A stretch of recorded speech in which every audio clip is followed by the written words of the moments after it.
Үндсэн хуулийн 43-ийн зөвлөх зал Монгол Улсын их хурлын тухай хуулийн 7-гийн 1-12 заалтын дагуу Улсын их хурлын нэр бүхий гишүүд Монгол Улсын ерөнхий сайд Жаргал Булгын Эрдэнэ хотыг огцруулах саналыг албан ёсоор Улсын их хурлд тавьж байна. Монгол Улсын ерөнхий сайд Жаргал Булгын Эрдэнэ хот анх амжилтсан цагаас эхлээд Монгол Улсын дэвтэн хууль тогтоомжийг зөрчсөн шийдвэр үйл ажиллагааг явуулсан байгаа. Амжилтсноос хойш энэ нэг жилийн хугацаанд явуулж байгаа үйл ажиллагаа нь Монгол Улсын Монголын эх орон Монголын ард түмнийхээ эрх ашиг нийцээгүй цөөн хэдэн бүлэглэлийн эрх ашигын төлөө үйл ажиллагаа явуулсан.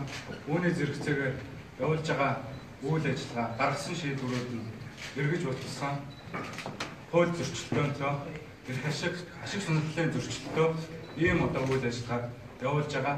Саяхан болсон Монгол Улсын ерөнхийлөгчийн 2017 оны сонгуулиар Монголын нийт ард түмэн энэ засгийн газрын үйл ажиллагаанд дүнгээ тавьсан байгаа.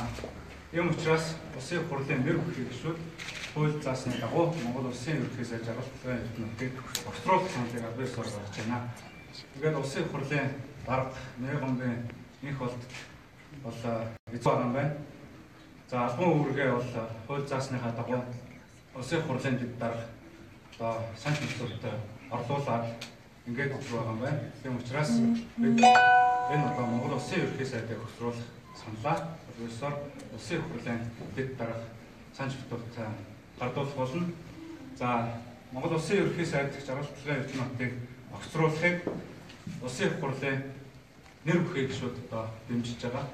Улсын их хурлын ерөнхий сайдыг одоо Монгол Улсын ерөнхий сайдыг огцруулах санал дээр нэр бүхий Улсын их хурлын Монгол Ардын намын бүлгийн 30 гишүүн одоо гарын үсгээ зурсан байгаа. Үүний зэрэгцээгээр одоо маш олон гишүүд албан ёсоор энэ асуудлыг бол дэмжиж байгаа.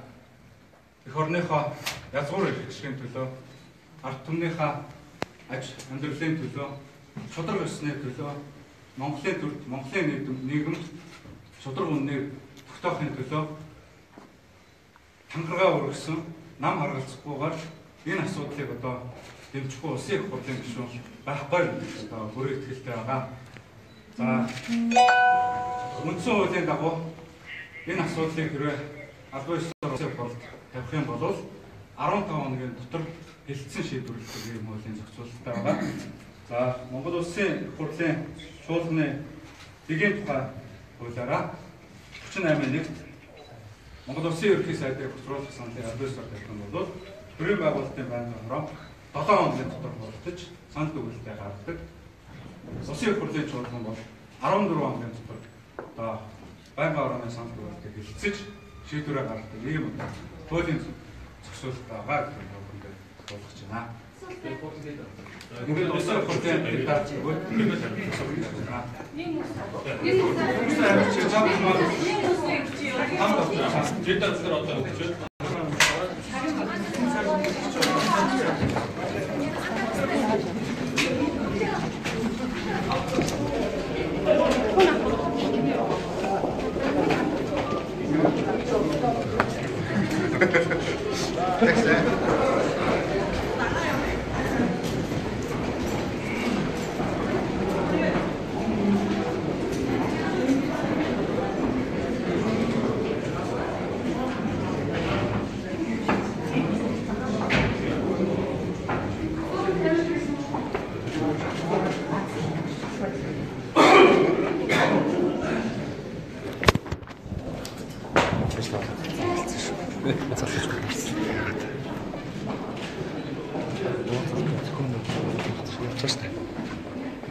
Улсын хурлын дараа нэг онгоцны хурд эцгүй байгаа түүний ажилладаг.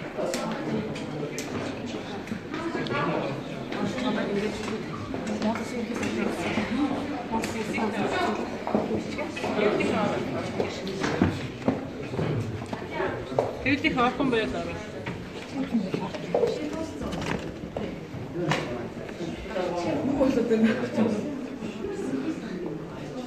Яаж болов